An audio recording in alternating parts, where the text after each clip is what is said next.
அவ வாழ்க்கை வாழ்ந்து இன்றைக்கு தான் நாங்கள் இந்த பாதையில்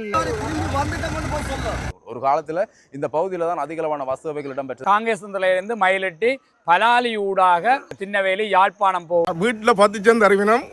நாங்கள் 5 பஸ் கொடுப்போம் போகிறாங்க. இதுதான் எங்களோட பஸ் ஸ்டாண்ட் இருந்த இடம். 35 வருடங்களுக்கு மேலாக நிறுத்தப்பட்ட இந்த 764 பஸ் சேவை பிரித்தானியிலிருந்து வந்திருக்கேன். வழிவடக்கு மக்கள் நினைச்சா ஜப்பான்ல இருந்து ஏசி பஸ் எடுத்து இராணுவத்தால் தடை செய்யப்பட்டு குறுக்கு பாதை ஒடுக்கப்பட்டது. ஆனால் வெளிநாட்டுக்கு போகவே இல்லை. வெளிநாட்டுக்கு போகணும்னு சொன்னால் அங்கே நாங்கள் குடியேறி அங்கே இருந்து அங்கே செத்து அனைவருக்கும் வணக்கம்.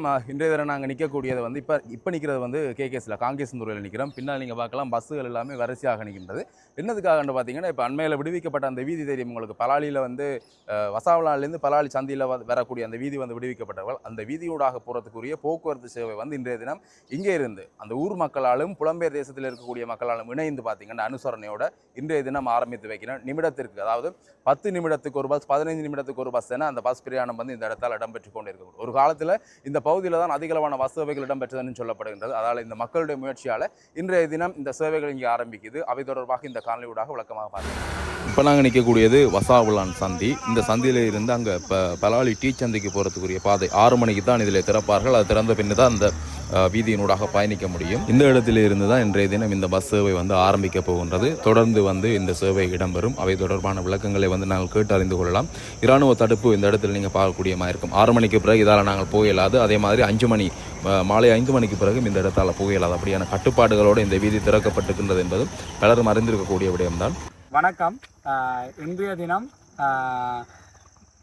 764 பஸ் சேவை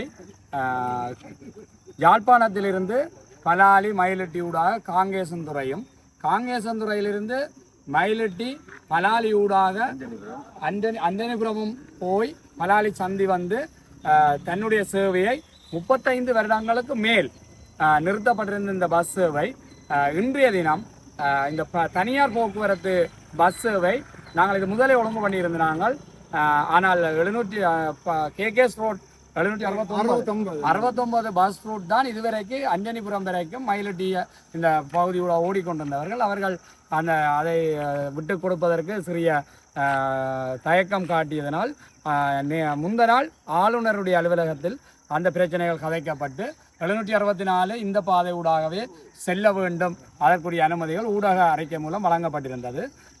எனவே ஒரு 35 வருடங்களுக்கு மேலாக நிறுத்தப்பட்ட இந்த 764 பஸ் சேவை தனியார் பஸ் சேவை இங்கே இருக்கிற தலைவர், செயலாளர், சமாளன தலைவர்கள் ஊர் மக்களாக எந்த விதமான ஏனைய தலையீடுகள் இல்லாமல் ஊர் மக்களாக நாங்கள் முன் வந்து புலம்பெயர்ந்த உறவுகளுடைய அந்த அனுசரணையோடு இந்த பஸ் சேவையை நாங்கள் இன்றைக்கு மீண்டும் இந்த பஸ் சேவை ஆரம்பிக்கப்படுகிறது.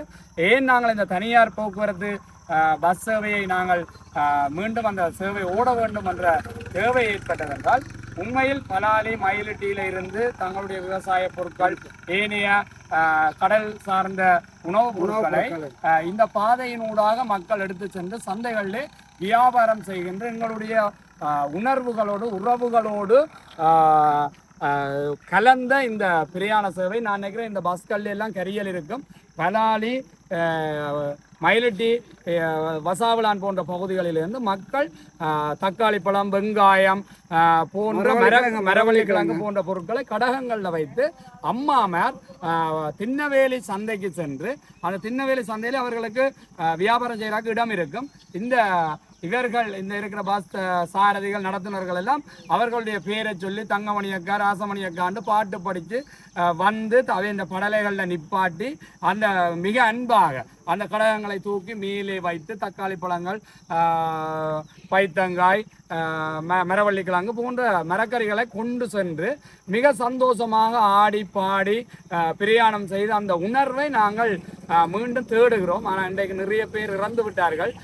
இருந்தாலும் இந்த பஸ் சேவையானது ஒரு மிக முக்கியமான ஒரு பஸ் சேவை. மக்களுக்கு ஒரு வணக்கம். நான் மார்க்கண்டு குணசேகரம். பலாலி யாழ்ப்பாண வீதி இன்றைக்கு 35 வருஷத்துக்கு பிறகு தனியார் போக்குவரத்து ஆரம்பிக்க போகின்றோம். அதில் என்னென்றால் 28ஆம் தேதி இலங்கை போக்குவரத்து சபை பஸ் இது சேவையில் ஈடுபடுத்தப்பட்டுள்ளது. இன்றுதான் தனியார் போக்குவரத்து இன்றைக்கு ஆரம்பிக்கின்றது. இந்த பாதையானது நாங்கள் ஒரு தவ வாழ்க்கை வாழ்ந்து இன்றைக்கு தான் நாங்கள் இந்த பாதையில் நாங்கள் வாகனத்திலே பயணிக்கக்கூடியதாக இருக்கின்றது. இதுக்கு முதல் உங்களுக்கு தெரிய வேணும், நாங்கள் இந்த பிரதான இராணுவ முகாமுக்கு முன்னால் நாங்கள் பயணிக்காமல் ஏர்போர்ட் சந்தியால் சென்று ஒரு மேல் வீட்டடியால் போய் இந்த ஐயர் வீட்டடியில் ஏறித்தான் நாங்கள் பயணம் செய்தோம். ஆனால் இன்றைக்கு நாங்கள் சுதந்திரமாக எமது இந்த யாழ்ப்பாணம் பலாலி வீதியை பாவித்து காங்கேசந்துரம் மட்டும் எங்களோட பேருந்து சேவையில் ஈடுபட போன்றது. அதை விட மேலதிகமாக காங்கேசந்துரையிலிருந்து ஒழிக்கின்ற பஸ்ஸு அப்படியே போய் வளலாயில் இருக்கிற இப்போ எங்கட இப்போ குடியேறாத இந்த பகுதியை விட அங்கால தான் கூட மக்கள் குடியேறி இருக்கிறார்கள். அவர்களுக்காக சேவை செய்வதற்காக அந்த பஸ் அங்கே போய் வளலாயிலிருந்து திரும்பி பலாலிக்கு வந்து இந்த யாழ்ப்பாணம் செல்லும். ஆகையால் எங்களுக்கு இந்த பாதையை தந்ததுக்கு இராணுவ தளபதிக்கு முதற்கண் நன்றியை தெரிவித்துக் கொள்கின்றோம். அடுத்ததாக இந்த மக்கள் சேவை ஒரு மக்களுக்காக சேவை செய்யும் இந்த தனியார் போக்குவரத்து நண்பர்கள் தலைவர் செயலாளர்களுக்கு நன்றியை தெரிவிக்கின்றோம். நாங்கள் கேட்டுக்கொண்டதுக்கு நாங்கள் அவர்கள் தங்கள் பஸ்ஸுகளை கொண்டாந்து ஏற்பாடு செய்திருக்கின்றார்கள். இதை விட அரச அதிகாரிகளின் இது 9 மணிக்கு காங்கேசந்துறையில் நடைபெற இருக்கின்றது. மற்றது மக்களின் பயன்பாடு என்னென்று கேட்டால் என் மாஸ்டர் சொன்ன மாதிரி எங்களோட உள்ளூடுகளை விவசாய உள்ளூடுகளை வியாபாரம் செய்வதற்கும், அடுத்தது எங்களோட ஆஸ்பத்திரி போகிறது கூடி எங்களுக்கு ஒரு குறுகிய இது. நாங்கள் முதல் பலாடிக்கு போகிறோன்றால் இந்த பகுதியால் போய் பழலாக்களால் போய் அப்படியே போய் கடற்கரை ரோட்டுக்கு ஏறித்தான் நாங்கள் பலாலி சந்தியை அடையலாம். இப்போது எங்களுக்கு இதிலிருந்து 5 நிமிஷம் தான் எங்களோட பலாலி ஜங்ஷன். ஆகையால் எங்களுக்கு இந்த பாதையை திறந்து எங்களுக்கு ஒத்துழைப்பு தந்த இந்த யாழ் மாவட்ட தளபதி அவர்களுக்கு நன்றியை தெரிவித்துக் கொள்வோம். கற்பூரம் கொளுத்தி தேங்காய் உடைத்து இந்த ரீதியில் பார்த்தீங்கன்னா ஒரு வைபவ ரீதியாக இந்த பஸ் போக்குவரத்தை வந்து ஆரம்பிக்கிறார்கள்.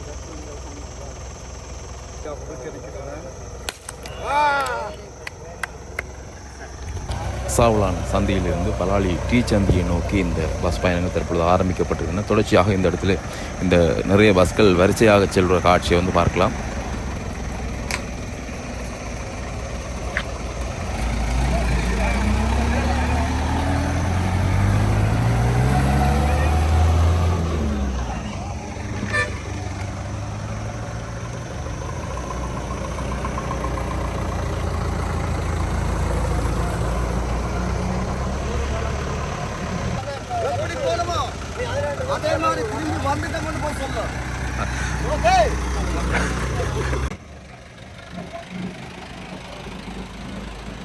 தற்பொழுது பஸ் வந்து பயணித்து கொண்டிருப்பது வந்து உயர் பாதுகாப்பு விலையகமாக இருக்கக்கூடிய அந்த வீதிகள் தான் இந்த பஸ் பயணம் இடம்பெற்றுக் கொண்டிருக்கின்றது.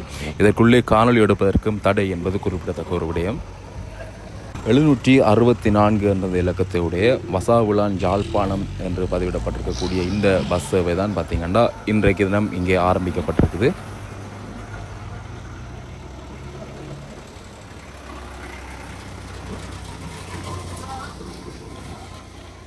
தற்பொழுது இந்த பலாலி டீ சந்தியில் நிற்கிறோம். அங்கால இது பருத்துறை ரோட்டில் நிற்கிறோம். அந்த பஸ்கள் வந்து அங்கேருந்து வந்து கொண்டிருக்கிறத பார்க்கலாம். வீதிகள் விடுவிக்கப்பட்டிருந்தாலும் கூட கட்டுப்பாடுகளோடு தான் இருக்கின்ற இந்த வீதிகள் சுதந்திரமாக மக்களுக்குரிய சேவைகள் வந்து நடமாடும் போதுக்குரிய உரிமைகள் வந்து இந்த இடத்துல கொடுக்கப்படவில்லை. பஸ் வந்து இனி என்ன டைம் இதால் போகும், இவர்கள் வந்து இப்போவும் பஸ் சேவை ஆரம்பிக்கப்பட்டதன் பின்னரும் காலையில் 6 மணிக்கும் மதியம் மாலை 5 மணிக்கும் பிறகு இந்த பாதை மூடப்படுமா என்பது தொடர்பாக வந்து இன்னும் அறிவிக்கப்படவில்லை. இது தொடர்பாக மேலதிக தகவல்கள் கிடைத்தால் உங்களிடம் பகிர்ந்து கொள்கின்றேன். தற்பொழுது நிற்கக்கூடியது காங்கேசந்துறை சந்தி, KK சந்தி. இந்த இடத்துல ஆரம்பத்தில் வந்து இந்த காங்கேசந்துறையினுடைய பஸ் தரிப்பிடம் வந்து இருந்ததாக சொல்லப்படுகின்றது. இந்த இடத்துல தான் அவர்கள் ஒரு பஸ் தரிப்பிடத்தை வந்து அமைத்து தருமாறு வந்து கோரிக்கைகள் வைக்கிறார்கள். வணக்கம் அண்ணா. வணக்கம். சொல்லுங்க, என்ன நிகழ்வு இன்றைக்கு? அதாவது இன்று பலாலி வீதியாக 764 பஸ் ரூட்டு இன்றைக்கு பல மக்களுக்காக பல உறவுகள் எல்லாரும் மற்றது அதில் சம்பந்தப்பட்ட வாகனங்கள் மினி பஸ் போக்குவரத்து சேவையோட சம்மந்தப்பட்ட அனைவரும் சேர்ந்து இன்று ஒரு அணிவகுப்பு கொண்டு நடத்தி இன்று அதை திறந்து வைக்கிறார்கள். அது எதிர்காலத்தில் தொடர்ந்து மீண்டும் இந்த பொதுமக்கள் பாவனையில் இருக்க வேண்டும். இந்த பஸ் ரூட் 764 என்ற இலக்கம். அதில் நான் 1965ஆம் ஆண்டில் இருந்து நெடுகள் ஒவ்வொரு நாளும் பிரயாணம் செய்ய போகுது. அது 1982 வரை 3 வரையும் அந்த பாவனையில் இருந்தது. பிறகு இராணுவத்தால் தடை செய்யப்பட்டு குறுக்கு பாதை ஒடுக்கப்பட்டது. ஆனால் 1985ஆம் ஆண்டு 84ஆம் ஆண்டு மட்டும் நான் அதால் இராணுவத்துக்கு முன்னால் போய் வருவேன். இராணுவத்தின் அனுமதியுடன் மோட்டர் பைக்கில் போய் வருவேன். நீங்கள் எங்கேருந்து வந்திருக்கீங்க? இப்போ நான் பிரித்தானியாவிலேருந்து வந்திருக்கேன்.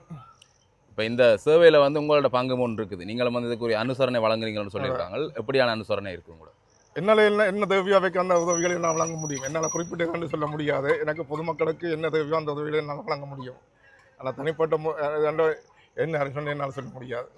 காங்கேசந்துறை சந்தியில் நிற்கிறோம். இதால் இப்படி நேராக போனால் நாங்கள் கீழ்மலையே போகலாம். ஆனால் அங்கே இராணுவத்தினுடைய தடுப்பு இருக்குது. இராணுவம் இல்லை, கடற்படையினுடைய அந்த தடுப்பு இருக்குது. அதில் அதுக்கு அங்கால நாங்கள் போக முடியாது. அப்படி இதால் எங்கால போனோம்னா தெல்லிப்பளைக்கு போகலாம். அப்படி தெல்லிப்பளை யாழ்ப்பாணத்து போகக்கூடிய வீதி. இதால் போனால் பருத்துறைக்கு போகக்கூடிய வீதி. இந்த இடத்துலாம் பார்த்திங்கன்னா குறிப்பாக வந்து முன்னல் காங்கேசந்துறை பஸ் நிலையம், பஸ் தரிப்பிடம் இந்த இடத்துல இருந்தால் சொல்லப்படுகிறது. இப்பொழுது அது வந்து ஒரு சிறுவர் பூங்காவாக மாற்றப்பட்டிருக்கிறது காங்கேசந்துறை பகுதியில். அங்கே நீங்கள் பார்க்கலாம், சிறுவர் பூங்கா அங்கே இருக்குது. அந்த இடத்துல இந்த பகுதியில் தான் பஸ் இருந்தால் சொல்லுறார்கள்.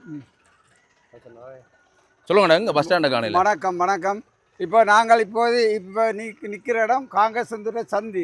இதில் போஸ்ட் பேங்க் இருந்த மக்கள் வங்கி இதுதான். நீங்கள் இதை படம் பிடிக்கலாம். இதுதான் எங்களோட பஸ் ஸ்டாண்டு இருந்த இடம்.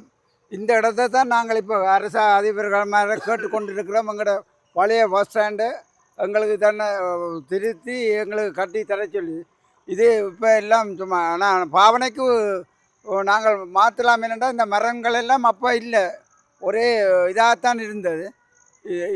இது இங்கே வெளிச்சக்கூடு இருக்கின்றது. எங்களுக்கு அடையாளம் காணக்கூடியதாக இருக்கிறது.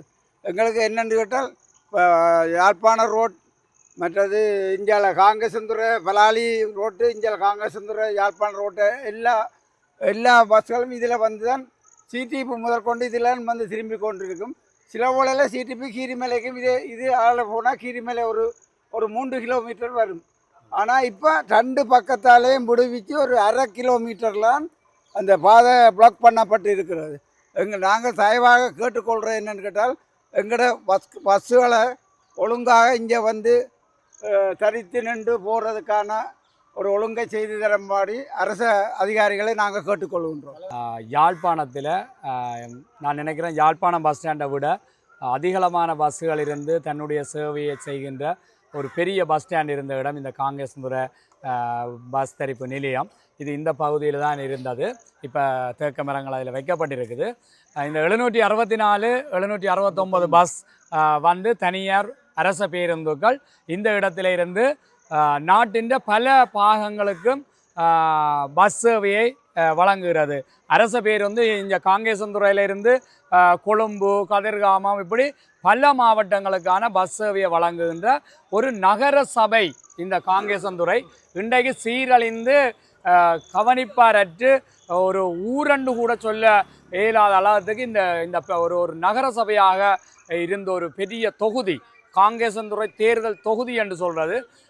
மிக பெரும் செல்வந்தர்கள் அந்த காலத்தில் வாழ்ந்த ஒரு பிரதேசம் இன்றைக்கு ஒரு அனாதரவற்ற ஒரு இடமாக இருக்கிறது.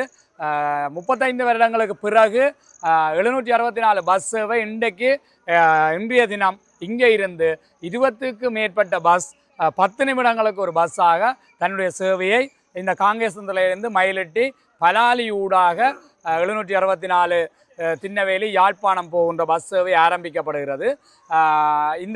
உண்மையில் இந்த பஸ்கள் தரித்து நிற்பதற்கும் அதை தங்களுடைய ஒழுங்கில் செல்வதற்கும் இந்த பஸ் ஸ்டாண்ட் இல்லாமல் இருக்குது. இன்றைய தினம் முதல் இந்த பஸ் சேவையை மீண்டும் ஆரம்பிக்கின்ற இதே வேளை மிக பெரும் தேவை இருக்கிறது.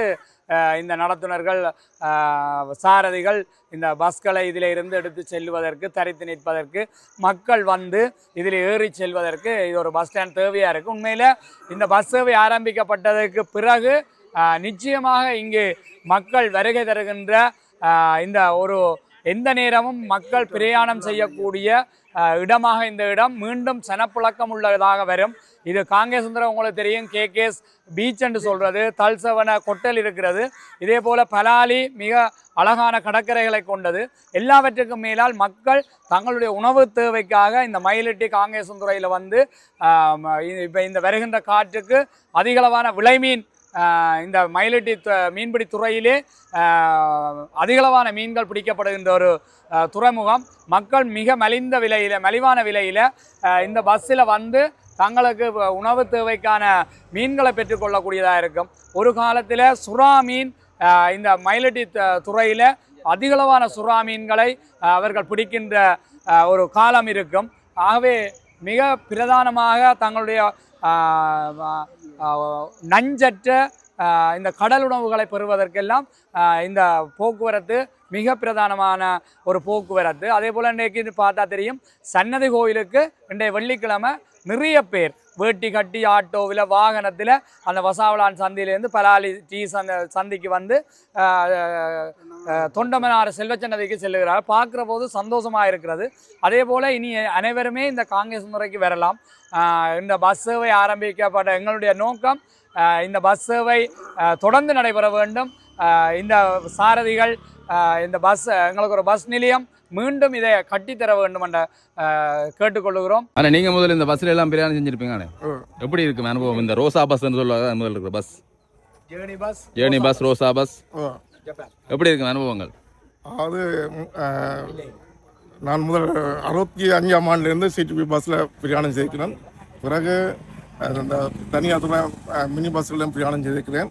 இப்போ கிட்டத்தட்ட 35 வருஷத்துக்கு பிறகு இந்த ஓடிக்கொண்டிருக்கிற மினி பஸ்ஸில் எல்லாத்துலேயும் நான் வந்துக்கிறேன். அவர்கள் இந்த சாரதியும் எல்லாரும் அன்பாக பழகிறார்கள், மக்களோட மிகவும் அன்பாக இருக்கிறார்கள். தொடர்ந்து மக்கள் அப்படி நடந்த மக்கள் நடந்தால் இந்த சேவையை மிகவும் நல்லபடியாக நடத்த முடியும். வெளிநாட்டுக்கு போயிட்டீங்களானே, வெளிநாட்டுக்கு போனதுக்கு பிறகு சொந்த நாட்டையும் சொந்த இடத்தையும் இப்படியான இடங்களையும் எவ்வளோ தூரத்துக்கு நீங்கள் மிஸ் பண்ணுறீங்க? அதாவது நீங்கள் சொல்கிறது தான், நாங்கள் வெளிநாட்டுக்கு போகவே இல்லை.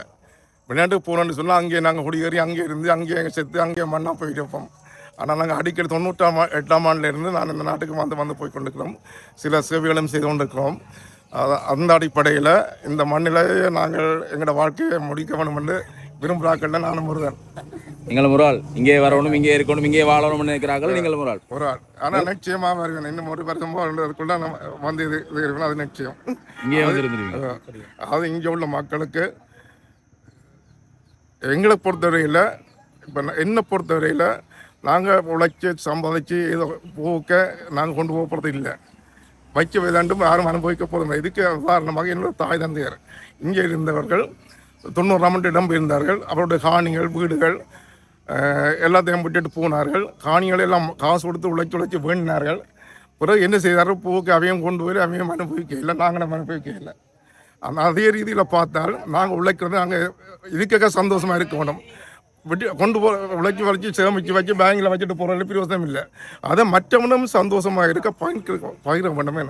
அதான் என்னுடைய அடிப்படை கொள்கை. எங்கே படித்த நீங்கள் ஸ்கூல்? நான் இப்போ இராணுவ முகாம் இருக்கிற இராணுவ முகாமுக்குள்ளே பராலிசி பின்னார் வித்தியாசாலைன்னு ஒன்று இருந்தது.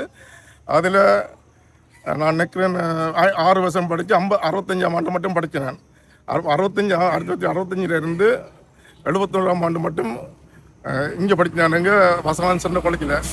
அப்போ ஆரம்பத்தில் நடந்து போய் வருவோம், அப்புறம் சைக்கிளில் போய் வருவோம், அப்புறம் பஸ்ஸில் போய் வருவோம். 65ஆம் ஆண்டிலிருந்து 76 பஸ் எல்லா சாரதிகளும் நடத்துனாலும் எங்கள் நண்பர்கள் உறவினர்கள் மாதிரி. ஒரு அதிலிருந்து 74 முடிச்சுட்டு 72 73ஆம் ஆண்டில் நான் கோக்கல் டெக்னிக்கல் காலேஜில் படித்து கொண்டிருந்தேன்.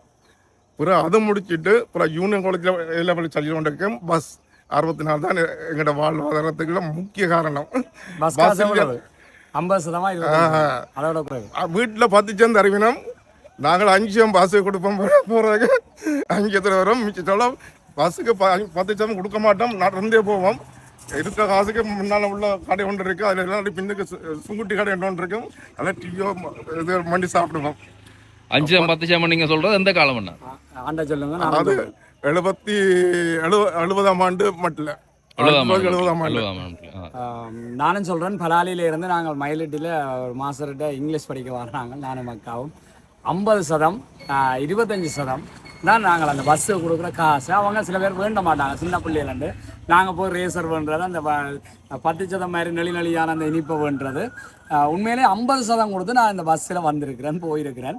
எனக்கு நினைக்கும் போது பெரிய சிரிப்பாக இருக்குது. இப்போ ஒரு 100 ரூபா தாளவு கூட பெருமதி இல்லாத காலமாக வந்துட்டுது. முந்தி நாங்கள் அந்த சின்ன 50% காசை, 25% காசை அந்த பஸ்ஸில் கொடுக்க, சின்ன கவில் பெரிய கவிலண்டு பஸ் ஓடினது நல்ல ஞாபகம் இருக்குது. அவர்கள் இன்றைக்கும் அன்பாக இருக்கணும்.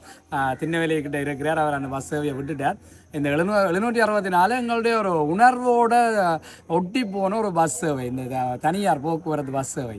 ஏன்னு கேட்டால் மேலுக்கு கரியல் இருக்கும், அதில் பார்த்தா புல்லா வாழைக்குலை, தக்காளி பழம், வைத்தங்காய்ன்னு சொல்லி பெண்கள் திண்ணவேலி மார்க்கெட்டில் அவைக்கு இப்போவும் அந்த இடம் இருக்குது. இந்த பஸ் சேவையில் புலம்பெயர் தேச மக்களுடைய உதவிகள் இருக்குது, அது எப்படி உங்களுக்கு அந்த உதவிகள் கிடைச்சிருக்கு? சரி, உண்மையில இன்றைய தினம் இந்த பஸ்ஸுகளை விடுறதுக்கான எரிபொருளை எங்களுடைய அண்ணன் அவர்கள் செய்கிறாக இருக்கிறார். அதே போல் நாங்கள் அந்த பஸ்ஸில் அந்த போட் வந்து வசாவுலான் வரைக்கும் தான் இருந்தது.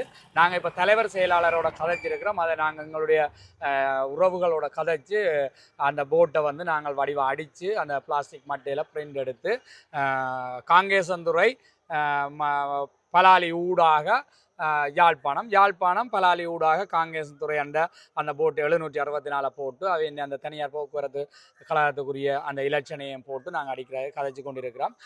எங்களால் இது மட்டுமில்லை, உண்மையில் நான் இந்த விஷயத்தில் ஒன்றை சொல்லுவேன். இந்த பலாலி மக்கள் மட்டுமில்லை, இந்த வலிவடக்கு மக்கள் நினைச்சா ஜப்பானில் இருந்து ஏசி பஸ் எடுத்து இந்த மக்களுக்கு இலவசமாக சேவையை வழங்குறதுக்கு கூட நாங்கள் யோசிக்கிறோம். இந்த மக்கள் என்னென்ன நாங்கள் கஷ்டப்பட்டு துன்பப்பட்டு அகதியாக வாழ்ந்த வழி, இந்த மக்கள் ஏறினா பஸ்ஸில் காசு எடுக்க வேண்டாம் நாங்கள் தருகிறோம்னு சொல்கிற அளவுக்கு எங்களால் செய்ய முடியும். அவ்வளோதுக்கு எங்களோட உறவுகள் மிக பெரும் பணக்காரராக இருக்கிறார்கள். இருந்தாலும் இந்த நாட்டை பற்றி இங்கே வந்து இந்த கடைசி காலம் இங்கே வாழ்ந்து இறக்க வேணும் பண்டு அந்த விருப்பத்தோடு வாழ்கிற மக்கள். நான் நினைக்கிறேன் இங்கே ஓடுற பஸ் எல்லாமே ஜேர்னி பஸ், ரோசா பஸ்.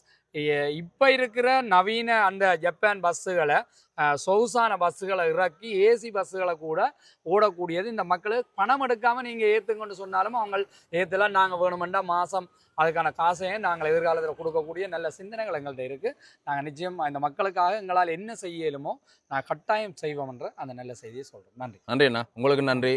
தொடர்ந்து இந்த மக்களுக்கு ஒரு உதவிகளை செய்யணும். இன்னும் அங்கே இருக்கக்கூடிய புலம்பெயர் தேசத்தில் மக்களோட கதைச்சு நிச்சயம் இவர்களுக்கு இந்த உதவிகளை பெற்றுக் கொடுக்கணும். நீங்களும் இங்கே வந்து எங்களோட சந்தோஷமாக இருக்கணும்.